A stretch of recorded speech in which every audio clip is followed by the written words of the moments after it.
This is going to be one of the most difficult days I have ever had in niche. But hello everyone, and welcome back to the Pamera tribe, where we are still reeling in shock at the birth of baby Mila, our very first melanistic creature, and I am absolutely enchanted with her. On the perspective of a, Seri the niche goddess, I actually think she's amazing, and I am super excited that she has been born into our tribe. And Mila actually has some really great traits. She has healthy blood clotting, healthy immune genes, including that elusive immunity D that we're always trying to hold on to. She's got normal, no, dang it, she has webbed hind legs. I was really hoping she had normal hind legs, but she doesn't. She has normal eyesight, at least, that big, beautiful, stinky tail, and she's got, runner's leg and nimble fingers, so we don't have the no-pot issue that has plagued so much of her family, infecting our absolutely amazing, exotic little baby. But we do have an issue.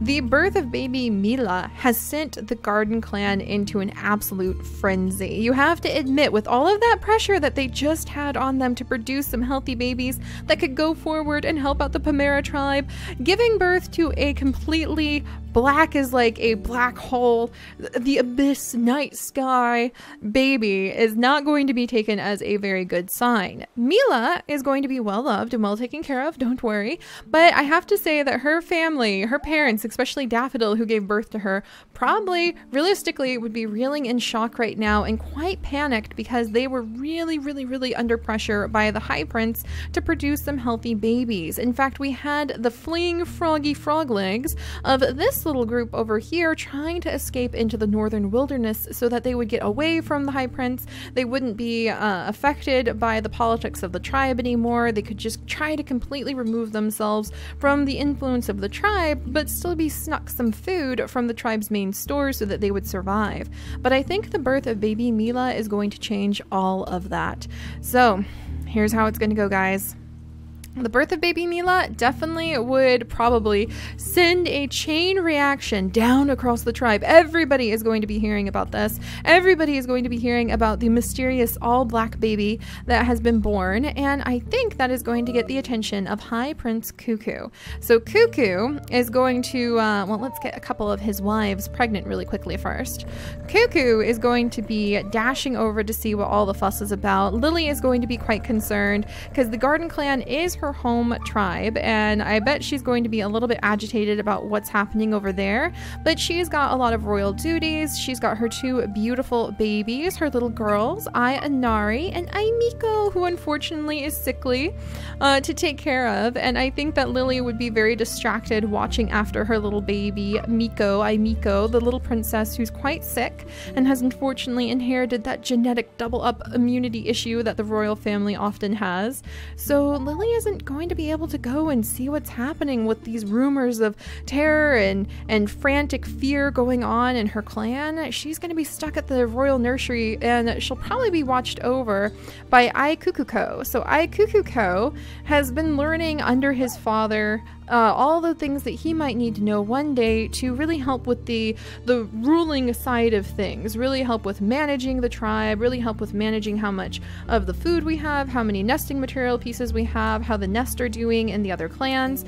I think that Kukuko may actually end up becoming one of our very first nobles. So that is a new hierarchy system a lot of you guys have been suggesting that could do the work that the royal family needs away from the main nest. The royal family we usually keep close to their nest so that they can have healthy babies and continue the bloodline, but I think that Kukuko, especially because he happens to have one of the no-paws we're trying to avoid breeding any more of, he might end up becoming one of like the political leaders, like a noble that can go out and do the dirty work that the royal family needs done. I thought that was a fantastic suggestion. So while his father is headed out, Prince Cuckoo is going to be dashing on out because he has heard that there is drama going on in the Garden Clan, and he's going to be rushing over there. Then his son, Kukuko, is going to stick around and work on just watching after his little siblings. We're going to get little Mimi, who's really cute. I mean, look at her. She's just such a spotty little thing, and she has normal paws. Huzzah! So he's going to be watching after the royal princesses and just trying to take care of his family. It looks like he's surrounded by sisters. That's kind of adorable. And then what to do with the garden clan? Well, you guys, we held it to a vote. Over 700 of you voted in the poll. That was really exciting. If you guys haven't like already logged into your YouTube account, when we do special polls like that, if you're logged into YouTube and you're subbed, I don't think you have to be subbed. I think anyone can do it. Then you can hit the little icon that'll pop up in the right and do poll voting. And I thought that was such a fun thing to do last time because over 700 of you voted, and I'm going to start doing that more often to see what the future of some of our tribes and the future of some of the other things we are trying to pick will be, because 77% of you said we should banish the babies. We should banish all of the no paws and just remove them from our tribe. And I think especially with the birth of baby Mila and with knowing that we have the D immunity gene, and I think over here we have the H immunity gene, safe and tucked away, plucked right out of the garden tribe. I think that there's actually going to be a max exodus. So 77% of you guys said we should go ahead and banish the babies. And I think after the birth of baby Mila, the reality is culturally the entire tribe is in shock and they want to just leave. They think that this has gotten too much. What's going to happen to them? The prince is on his way. They've already sent away the healthiest of their children who have to make a life. Little Coco and Lily have already left the garden tribe and they're making a new life with the royal family. So what is the rest of the clan going to do? And I think this is where Tata, aka Clay, is going to step up to the plate. All right, come here, Clay. You got to clear the area around you. But I think this is where he is going to step up to the plate and he is going to do something rather amazing. Clay is going to take all of his family, because this is his fault. He is the patriarchal leader of all of these children and grandchildren after all. And he is going to take them back to where he came from. If you guys remember, Clay was actually a wandering creature who bumbled into our camp and we got really excited. Yay, look at his genes. He has violet eyes. That's so cool. And then it's just been one thing after another of chaos ever since we have added him into our family.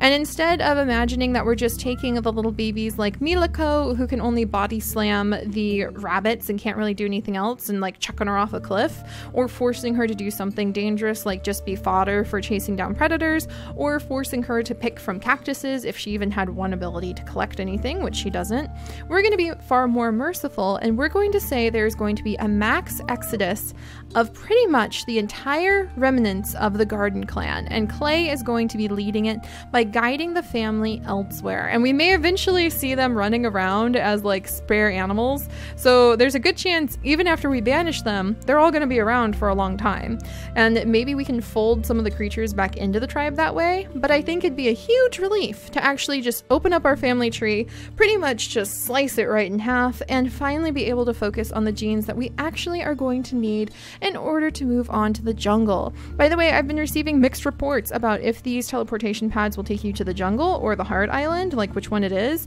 And I think it actually changes, because half of you guys are saying it's always the grassy area, and others of you are saying no, that just took me to a normal island, and then half of you are saying it's always the bone area, and then half of you are saying no, that only took me to the normal hard island. So I'm going to try the grassy area first when we do move to our jungle efforts, and if that's not it, we'll go elsewhere. But we're not getting very far on our genetics with this jungle tribe exploring clan still stuck here. So actually, believe it or not, you guys, cutting the family tree in half like this is probably going to make it so we can focus on the genes that we really need, want, and have, and start producing a generation that could potentially be jungle explorers. I'm really excited about that, and it makes so much sense from a story perspective that this would be the final straw that would just terrify the garden clan into making a run for it. So we're going to try to say that we're not like being cruel to our creatures. This is me walking the middle ground, so you guys aren't going to immediately just like, just like, I hate you, Seri, because I get that sometimes when we have to make these hard decisions. So I'm walking you through it. We're not going to just throw them to the wolves or the big giant predators. We're not just going to try to destroy and kill everybody. We're going to say that Clay is going to lead his family on an exodus away from this island, and we may eventually have some of them kind of poking around and eating. But for the most part, they're going to be leaving the island and just sneaking back for food on occasion. population. And maybe one day we'll end up adding them back in. If one of them, like say little Caramel Vanu over here, if he ever wanders back over, we might add him back into the tribe in the future when we can. But it's time to say goodbye to a whole bunch of them. So, and we're actually going to, yeah, Omega, and Alpha, because he's the leader of the garden clan. We're actually going to have Clay be the one to start chasing everybody away. We'll go ahead and let her gather up some food and let her gather up some grass first, but then little Remy is going to be chased away just like that. This is how it begins. So we're gonna have the creatures kind of help each other with clearing the area and then trying to make a run for it. Everybody who's going to be leaving is going to be swapped over to Omega. And I think this is going to actually be kind of fun, which may sound really confusing to you guys, but look at it like this. The Patriarch Clay has decided to protect his family by saying that we are not banishing them, but they're all leaving together. So yeah, no panicking, it's gonna be okay. Little Duke here, I think we'll go ahead. Yeah, he's got no paw. I think just basically the entire garden tribe, other than little Mila, who's going to be adopted by the prince. Don't panic. I really feel like I need to tell you guys these things so you don't panic. Everybody's gonna be rushing this way, and we'll go ahead. Duke here will have permission to help with chasing away. Oh, can we chase away the little ones? We can! Oh my goodness! Yeah, everybody's just gonna kind of help to chase away. Let's see. Chase away the creatures. So let's do this. And then, yeah, see, we can refriend them if we want to. So we'll be able to work on that in the future. Riri will chase her sisters away. And let's see, I think the only one who wouldn't go is Violet, because, you know, Violet's been around for a long time. She knows what she knows. And we'll have Nuta. Nuta will leave as well. He'll come on up here. Look at him run for it. Oh my gosh.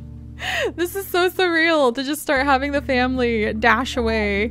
But I think this is going to be really fun. So don't panic. I feel so obligated to keep saying don't panic, because I know so many of you guys probably are panicking.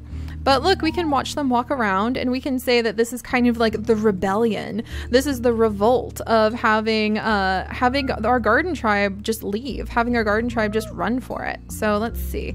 And we need to change the Duke here to an Omega. So this isn't cruel vanishing. Just one last time. This is the last time I'll say it so clearly, just because we have a lot of younger viewers, so hang in there, guys. This isn't cruel banishing. This is the clan leaving as a family together to escape the rule of the High Prince and to go and live out their own life elsewhere. We may even run into some of these creatures again as time goes on. So this still could be extremely interesting. As time goes on. So let's see, we'll get Daisy. I think Daisy would feel a little bit like she has to stick around for a minute because we have to wait for little baby Kirnuku to be old enough to chase away. And what's going to happen to little Mila? Well, don't worry. The High Prince is going to be reaching her and running away, or like bringing her back to the main group, because everybody else has run away. So, all right. I hope that made it clear to you guys. This is the least cruel way of removing as many creatures from our tribe as I could think of. So I really hope that doesn't upset a lot of you. It'll be fun to see them roaming around and doing their own thing. And I actually think it'll be really fun to think of Clay as leading a secret group. What do you call it when you've got like the little rebel group? Yeah, Clay is going to be leading the rebel group in the high grasses, and we won't ever know where they are, but they'll just pop up and eat our food on occasion. And that's very fitting. That's very, very fitting. And they won't have to offer up their children. They won't have to have any more pressure to produce so much food. It'll be a good life for them once they're away from the royal family. And the royal family isn't evil or anything. They're just really trying to hold a certain standard to the Pomera tribe. So I think this is all going to work out. I'm really excited about it. Meanwhile, little Coco is over here trying to be a very diligent young daughter. She is one of the perfect flowers from the garden tribe, and so she was raised being taught that she needs to be very elegant, very poised, given really wonderful manners, so that hopefully one day her children can become part of the royal family, and she can as well. And she has finally met little Ainutu, excuse me, who is the prince that she would be wed to, because they've got, or I should say, like, you know, her mate. We don't really have like really fancy marriages. They're just little creatures. But little Ainuta is doing pretty good. He does have a short-sighted eye recessive, but the genes are pretty good and her eyes are normal. So by having gotten rid of so many of the other short-sighted creatures, they should have healthy children. And we are focusing on those healthy children. And then little Ainutu is being watched over by his big brother Ray. And Ray is probably chuckling to himself while he watches the kids like nervously, shyly exchange berries and bits of grass and all of the nuts, just because they know that they're supposed to one day apparently have babies together, like be husband and wife or whatever you call it, be mates, because you know that's the best word for it, I think. So I think Ray is watching over his younger brother and this newcomer Coco with amusement. Meanwhile, we have Aigreta, and a ton of you guys are really in love with this royal princess, and I am too. And I think it is time to start looking for a mate for Aigreta. We need to check. We definitely want to try to get rid of her hemophilia that she has. Everything else, her webbed hind legs would be great to get rid of too. We need to find a possible mate for her that doesn't have the same immunity. Let's see. Unfortunately, it wouldn't be like her half siblings back home. Is there a prince over here that we have born who would work? I think he still has immunity G. There's a Bun! Come, Timio! We need that bunny! Get him! He was eating your berry bush! Timio, I think she stalks this berry bush more to use it as a source of future bunnies than anything else. It looks like immunity G is kind of really common right now, but I feel like T. Dartha might make a potentially good mate. But he has the hemophilia. Phooey. He does have normal legs though. Oh no, he has webbed hind legs secondary. Yeah, we're gonna have to look around. I'm gonna wait just a little bit to try to pick a proper mate for Greta. It may have to be one of her brothers, perhaps, or her half-brothers even, mostly because we have to watch out for that hemophilia, and I really want to get rid of the webbed hind legs. But hey, we have 2 babies about to be born. Just remembered that. So a normal hind leg, normal hind leg. What should we make sure we have in? Well, the royal queens are the only ones giving birth right now. Let's make sure we have maybe a runner's leg in there to try to be sure we don't pass on a no paw, because we do have one risk of a no paw with Laco. But otherwise, nimble fingers perhaps? Yeah, nimble fingers I think, because Lily does have digger paw and we want to try to pass on something a little bit more useful.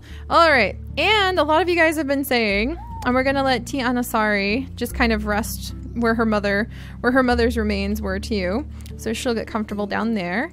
But a lot of you guys were saying to try making the tiger tribe stronger, so we are going to be doing that. La and Nasara is finally over here. Holy moly, it just took her forever and a day to get here. There we go. And neither of these guys are like a 100% perfect mate for her, but we'll go ahead and have her breed. And then let's see, can I actually, if I scooch this way, yes. And then we have another royal princess who tends to just like wander away, have some babies, come back, see how her children are doing. Ah, dang it, and I moved Team Mia too far. All right, we'll move him over here. But we'll work on the tiger tribe in the future too. Right now I'm just kind of scooching them around. But all right, so let's continue with the grand exodus. And the royal prince is running his way over there. The clan is trying to run for it. There's babies being born left and right. Oh no, we have another unhealthy baby. My cruel world. Oh, Aitavarkin has been born. And he's got cracker jaw, he's got nimble fingers, runner's leg, normal hind legs, normal eyesight. The only thing that's not so great about him is that he's got the doubled up immunity, but he's really good at collecting. So, you know, maybe, Greta, what do you think? A little bit close on the genetics again, but he does have normal blood clotting. And then let's go ahead and gather up this grass right there. And we have a little boy, Nutavu. Oh, and he's got double nimble fingers. Huzzah! That's fantastic. If he becomes a mate with Greta, then they can have lots and lots of children that would be sure to have those nimble fingers, which we could probably use then to go and breed a whole bunch more wonderful traits. As you guys have pointed out, we don't want to have double nimble fingers for the jungle. We want to try to put in something else a little bit more useful. A lot of you guys are saying use velvet paw. And a lot of you guys are saying use claw. I think velvet paw may be what we try to go for, but we're still a couple generations away from the jungle, so don't panic. I really like him though. Look at him. I kind of want to name him Luta. Let's name him Iluta. Luta, because he looks so much like his mother. He's really cool. I think I could see Greta kind of falling for him with his spots and his really nice blood clotting and his nimble fingers. And a lot of you guys are saying we definitely want to try to wiggle away from poison fangs because a big nose is going to help us more on the jungle. But again, it's not about having the perfect genes. It's just about having the story and having what does survive. So there's 2 of the 3 babies born. We have 1 more baby born. Who was the one born with mutation? Oh, that was little Luta. And then over here, another boy! Yay, so many baby boys! And this one looks just like Isanara. Isanara, why? Oh, so close and yet so far away. So she has had a child, and I'm gonna name him Isan because he looks so much like his mother, and he has digging paw and runner's leg. That's so interesting. I really like the look of him, so we'll have to see what other kind of children we can have with the tiger clan. But for now, we have a mission. We have a big mission, a mission that we need to continue for the day. So let me go ahead. Omega, can we chase him away even though he's so little? He's too young to be banished. He's too young, so we'll just keep him moving this way. Dukir, stop eating. Are you one of our creatures now? Dukir, stop eating those berries. Then the High Prince might like command that you're hunted down or something. All right, and we are gonna have Riri become Omega. And we are going to chase Riri away. We're also going to chase away little Vanu and Riri. And then we'll scooch Daffodil over here. Look at everybody. Look at the whole family. Everybody is just running off. All right. And Daffodil is going to be chased away lovingly by Clay. So he's going to be warning everyone, run for him, run for it, run for it. Oh my gosh, you can actually mate with the ones that you banish. That's so interesting. I wonder if they would try to like jump into your nest and become like a cuckoo on your nest if they get near you. And then let's get Daisy over here, and we're gonna have Daisy become chased away too. So let me go ahead. Come on, Clay. Oh no, it's too far away. Gosh darn. I'm gonna have Rose E get ready to run for it as well. She'll stay with her little nephew for a second. And then there's little Mila, who's just kind of watching as everyone vanishes in confusion. But don't panic, you guys.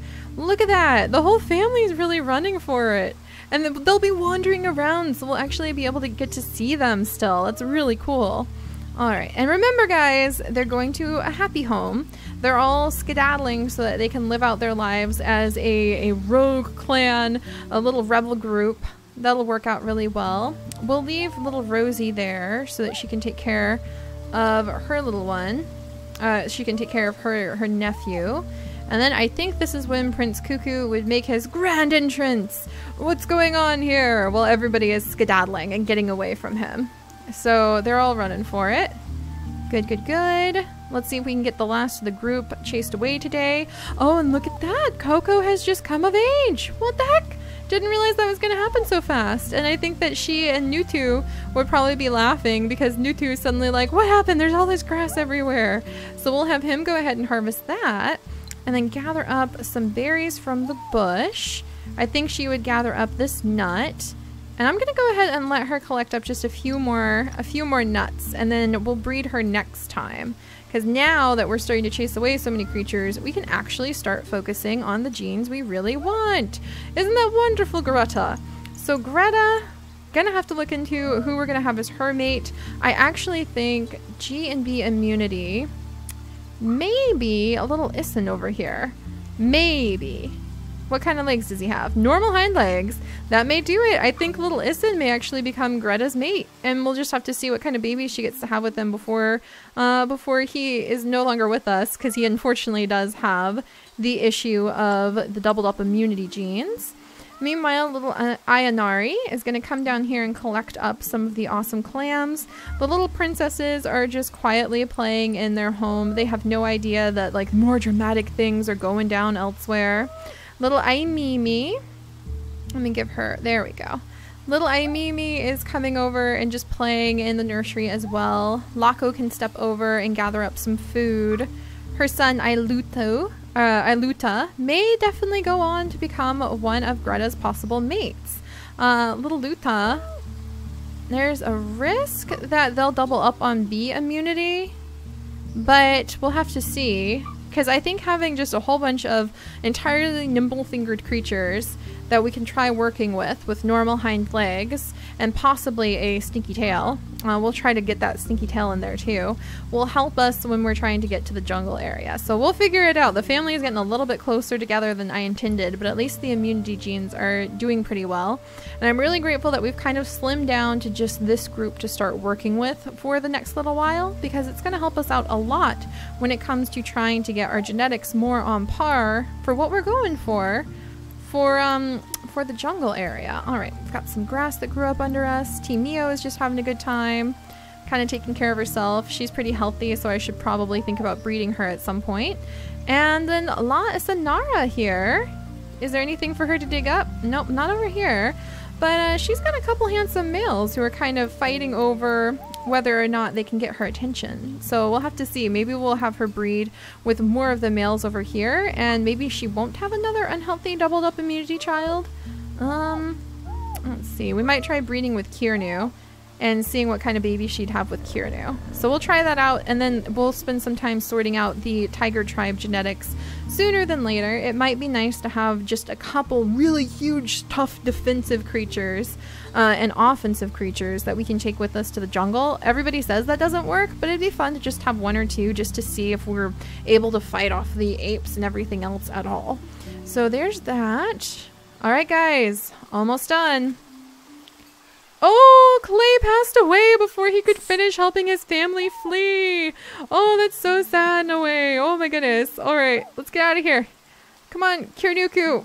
Your aunt is like yanking you out of the way. I feel like Rosie here just like is grabbing Kirnuku and she's gonna chase him away. No, go the other way, Kirnuku. Go the other way.